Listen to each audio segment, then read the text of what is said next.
नमस्कार, सत्यहिंदी.com में आपका स्वागत है। एक नजर अब तक की सुर्खियों पर।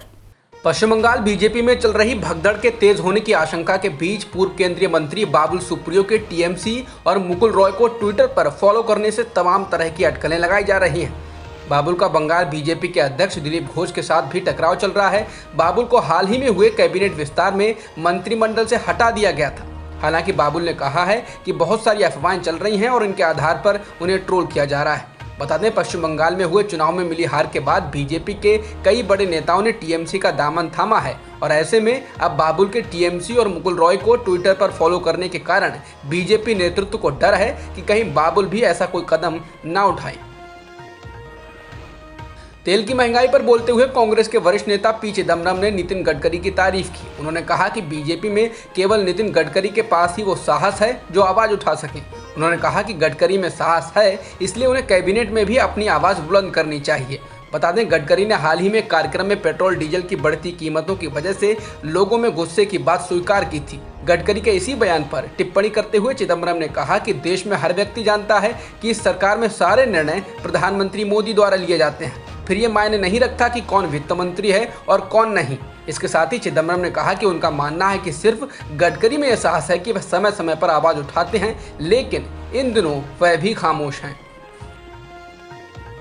पेट्रोल और डीजल की कीमतों में लगातार दूसरे दिन दाम नहीं बढ़े हैं। हालांकि तेल की कीमतों ने आम आदमी की कमर तोड़ रखी है। पेट्रोल दिल्ली में 101 रुपए से अधिक पर बिक रहा है, तो मुंबई में इसकी कीमत 107 रुपए 20 पैसे प्रति लीटर हो चुकी है। वहीं कोलकाता में पेट्रोल 102 के पार है। देश के अधिकतर शहरों में पेट्रोल की कीमत या तो 100 के पार हो चुकी है या होने वाली है।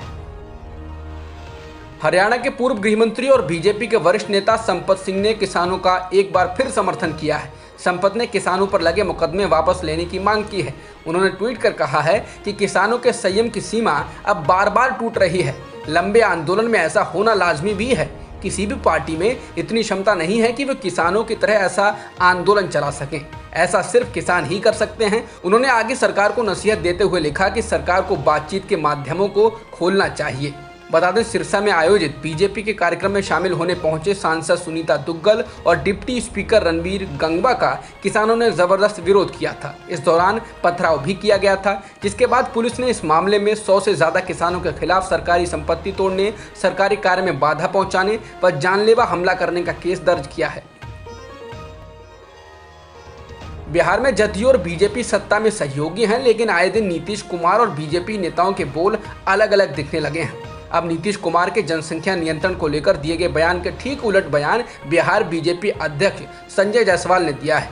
जायसवाल ने कहा है कि बिहार सरकार को एक बच्चे की नीति का पालन करना चाहिए, जिस पर उत्तर प्रदेश के मुख्यमंत्री योगी आदित्यनाथ विचार कर रहे हैं। उन्होंने कहा कि शिक्षा और जागरूकता साथ साथ चल सकती है।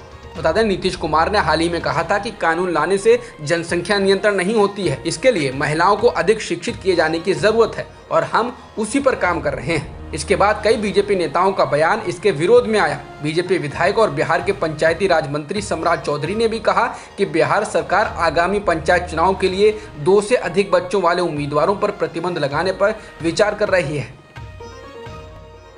कोरोना महामारी की तीसरी लहर की आशंका के बीच उत्तर प्रदेश सरकार ने कांवड़ यात्रा को हरी झंडी दे दी है, जबकि पड़ोसी राज्य उत्तराखंड ने इस पर रोक लगा दी है। हालांकि उत्तर प्रदेश सरकार ने यात्रा में शामिल होने वालों के लिए कोरोना की नेगेटिव रिपोर्ट को लाना जरूरी किया है, लेकिन उसे उत्तराखंड सरकार के जैसा फैसला लेना चाहिए था, क्योंकि कोरोना संक्रमण के मामले कम हुए हैं, महामारी खत्म नहीं हुई है।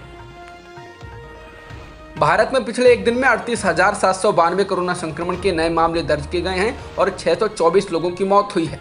इसके साथ ही देश में कुल मृतकों की संख्या 4,11,000 के पार हो चुकी है और सक्रिय मामले 4,29,000 से अधिक हैं।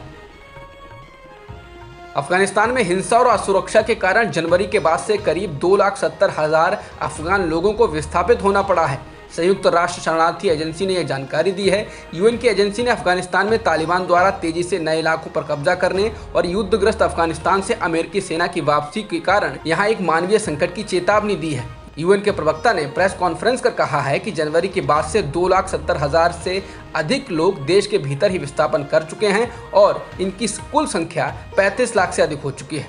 एजेंसी का कहना है कि देश में हालात और बिगड़ सकते हैं। अब तक की खबरों में इतना ही। बाकी खबरों के लिए बने रहिए सत्यहिंदी.com के साथ। सत्य हिंदी का ऐप डाउनलोड करें गूगल प्ले स्टोर पर।